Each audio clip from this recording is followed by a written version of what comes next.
ಆದಮೇಲೆ ತೆಂಗಿನಕಾಯಿಯ ಹಾಲು, ಹಸಿ ತೆಂಗಿನಕಾಯಿ ಅಮೃತಕ್ಕೆ ಸಮಾನ.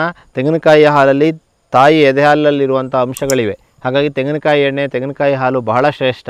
ಈ ಒಂದು ಹಸಿ ತೆಂಗಿನಕಾಯಿಯನ್ನು ತುರಿದು ಅದಕ್ಕೆ ಸ್ವಲ್ಪ ಬಿಸಿನೀರನ್ನು ಹಾಕಿ ಮಿಕ್ಸಿಯಲ್ಲಿ ತಿರುಗಿಸ್ಬಿಟ್ರೆ ಅದರ ಹಾಲು ನಾವು ತೆಗಿಲಿಕ್ಕೆ ಸಾಧ್ಯ ಆಗುತ್ತೆ. ಹಿಂಡಿಬಿಟ್ರೆ ಆ ಹಾಲಿಗೆ ಸ್ವಲ್ಪ 1 ಚಿಟಿಕೆ ಏಲಕ್ಕಿ ಪುಡಿಯನ್ನು ಹಾಕಿದರೆ ಟೇಸ್ಟ್ ಬರುತ್ತೆ, ಅಥವಾ ಅದಕ್ಕೆ ಸ್ವಲ್ಪ ಬೆಲ್ಲವನ್ನು ಹಾಕ್ಬೋದು.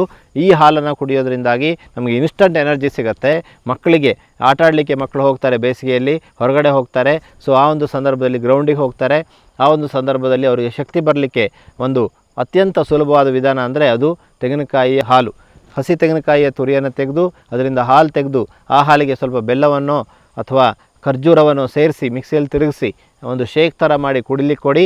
ಇದು ಆರೋಗ್ಯವನ್ನು ವರ್ಧನೆ ಮಾಡುತ್ತೆ. ಈ ಬೇಸಿಗೆಗೆ ಸೂಟ್ ಆಗುತ್ತೆ. ನಮ್ಮ ಆರೋಗ್ಯವನ್ನು ಒರೆಸಿಕೊಳ್ಳೋಣ. ಮರಳ ಪ್ರಕೃತಿದತ್ತವಾದ ವಿಧಾನವನ್ನು ಅನುಸರಿಸೋಣ. ಮರಳಿ ಪ್ರಕೃತಿಗೆ ಅನ್ನುವಂತಹ ವಾಕ್ಯವನ್ನು ನೆನಪಿಸಿಕೊಳ್ಳೋಣ. ಧನ್ಯವಾದ.